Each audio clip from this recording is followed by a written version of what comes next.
I learned that the beauty of solo travel is how liberating it is. My days were entirely set by me. I could wake up without an alarm, eat breakfast while reading, and then set out exploring. Some days I had a destination or two in mind, and other days I started walking and taking pictures with nowhere to go. Hello! So I'm back with another travel vlog. This time I'm going to Chiang Mai, Thailand for 5 days on a little solo adventure. I've been feeling like I've been blossoming in so many ways this year, and this trip was a gift to myself. A trip to connect, enjoy time in solitude, and discover a new place. Solo travel is something I love to do, and try to do at least once a year. It's such a great confidence booster and so soul nourishing. I went into this trip with zero expectations and a little bit of planning. My flight ended up being delayed by a few hours. I arrived exhausted but was so excited and decided to venture out of my hotel.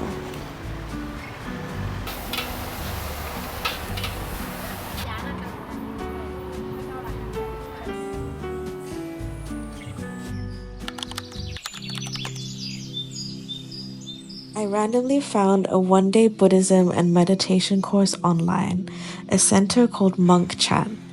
It started at 9:30 a.m. and finished at 5:30 p.m., so I made sure to have a hearty breakfast and headed over. It was a day filled with great wisdom, connecting with like-minded humans, and surprisingly so much laughter.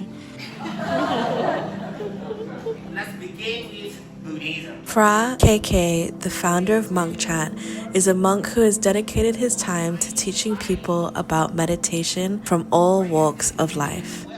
There are various courses, making it accessible to everyone. All of them are donation-based and proceeds go to an orphanage near Chiang Mai. Life is a journey of happiness and suffering. I also made a friend who coincidentally was on the same flight as me. We recognized each other and connected straight away. We spent our lunchtime together getting to know each other and talking about life. Sweet moments like this is why I love to solo travel. The opportunity to make more friends and just be open. This was honestly such an incredible and insightful experience. I left feeling so whole and filled with knowledge. We learned the fundamentals of Buddhism in Thailand and were taught seated and walking meditations. The day ended with an insightful Q&A session with monks who are studying English at the Buddhist university nearby. I really recommend this course to anyone at any level of meditation, an experience not to be missed.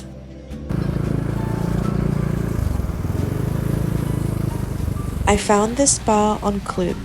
I booked a 60-minute aromatherapy massage. It was incredible. The vibes of the spa and quality of massage was so amazing and well worth the price. I was welcomed with a refreshing drink and a citrus foot scrub. If you go here, make sure you ask for the therapist called Song.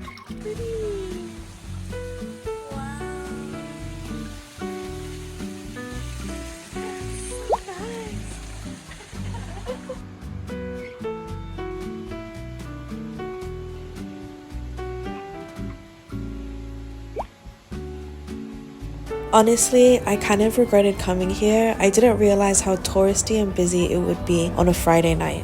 The restaurant I wanted to go to was fully booked, so I had to wait an hour. Thankfully, I met a lovely lady from Malaysia and we chatted for a while over a yummy frozen coconut smoothie. I love making these sweet connections whilst traveling.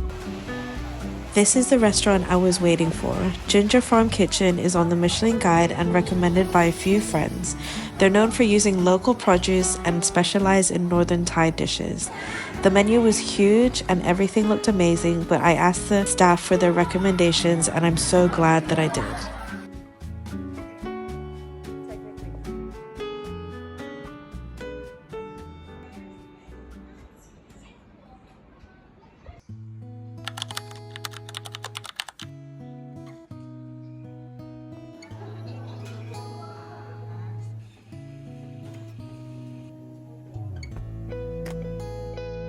A friend recommended this temple, which was built between 1355 and 1385 during King Kuena's reign. The king was transporting Buddhist relics to the top of Doi Setep mountain on his white elephant, but it collapsed and he died there. The king commanded that the temple be built where his precious elephant had passed away. It's also now a rest stop for the monks' pilgrimage to the top of the mountain and also serves as a monastery where some monks reside. I was in complete awe of this place. Time felt like it stood still. I enjoyed basking in its beauty and spent time meditating in a few different spots.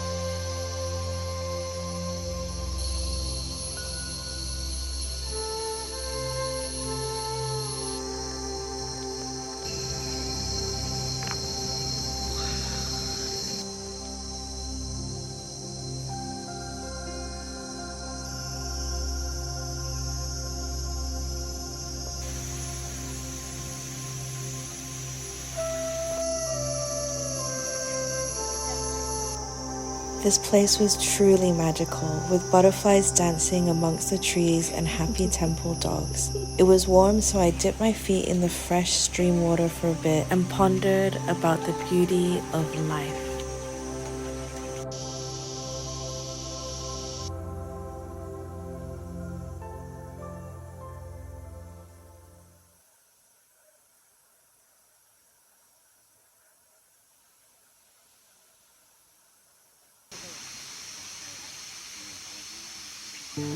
After spending a few hours at the temple, I got a bit hungry, so ventured down the mountain for some khao soy.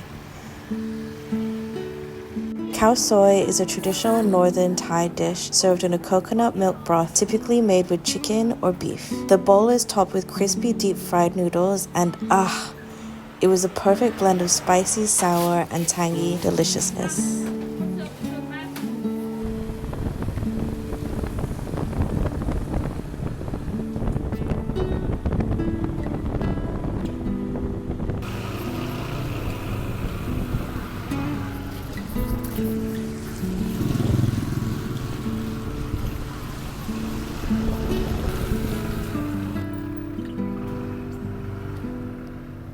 I really loved this hotel. The staff was so friendly and the location was convenient, right in the middle of Old Town, so the surroundings were very quaint.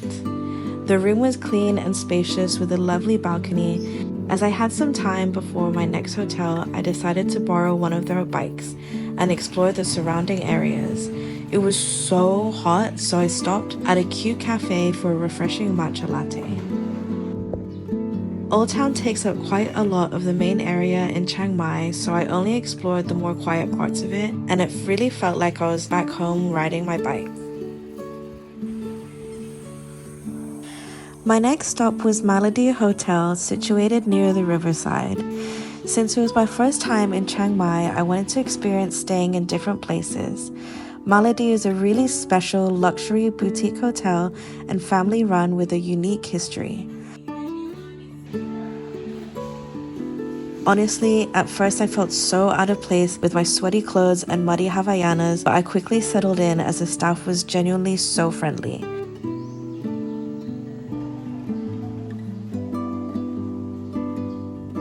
So once I checked in, I immediately went to the pool to cool off.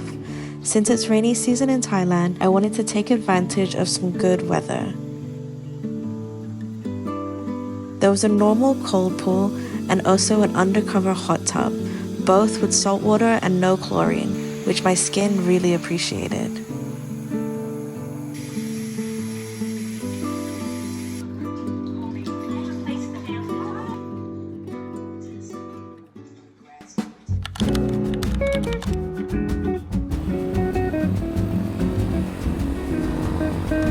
I decided to book my stay over a weekend because I wanted to check out this market called Jing. Chiang Mai is known for its craft markets.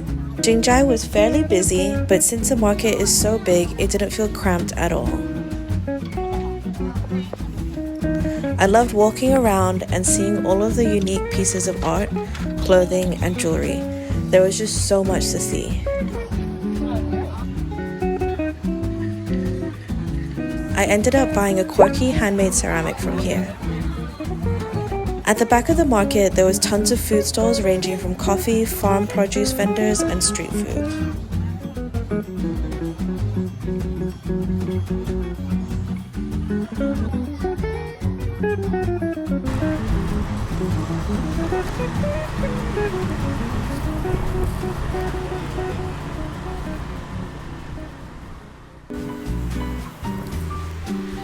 In a plan to escape the heavy rainfall, I made it just in time to a cafe called Rare Finds, Bookstore and Cafe. It was so peaceful, flicking through some interesting books and sipping on a yummy iced matcha. If I lived in Chiang Mai, I could see myself being here all the time.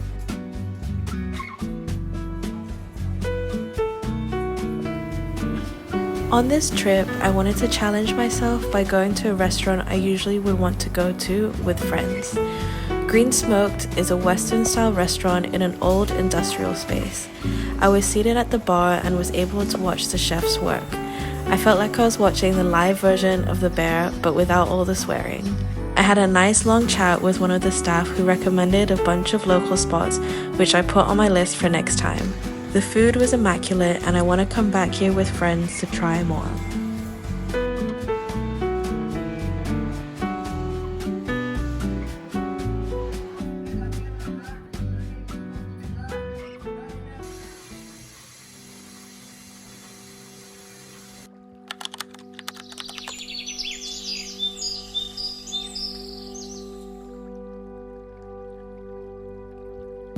This was my final morning in Chiang Mai. I woke up bright and early as I had a calling to go back to that special monastery.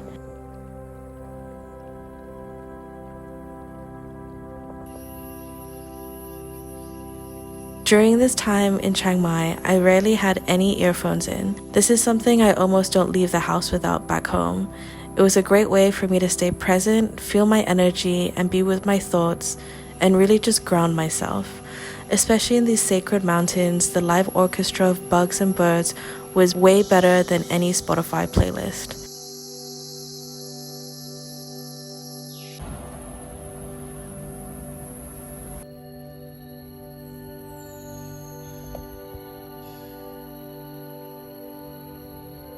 The concierge at the hotel recommended another temple called Wat Umong, meaning tunnel temple.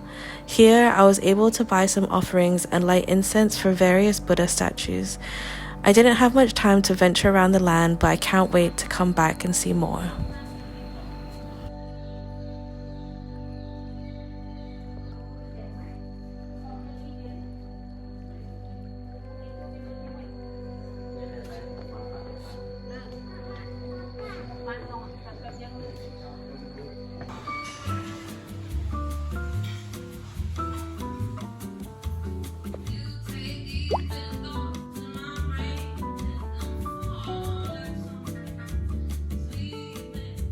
As this was my last day and the flight was in a few hours, I really wanted to get another massage by Som.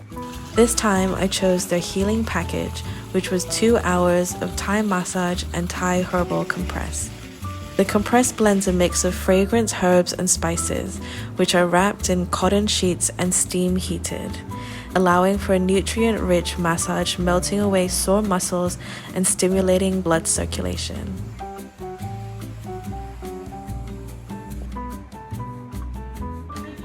And just as I didn't think I could squeeze more time out of my day, I decided to get some tattoos at a studio called Warp Studio. This honestly was the best tattoo experience I've ever had. The studio is found by 2 women tattoo artists and just felt like an overall safe space. Everyone there was laughing and chatting away and I didn't want to leave. I was also so happy with the 3 little tattoos I got from their flash. I kept joking that I could work there as their cleaner if I missed my flight, which I almost did.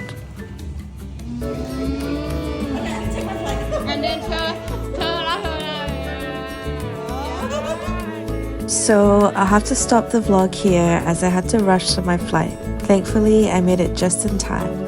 I left Chiang Mai with a heart full of gratitude, mostly for all the wonderful people and divine connections I made.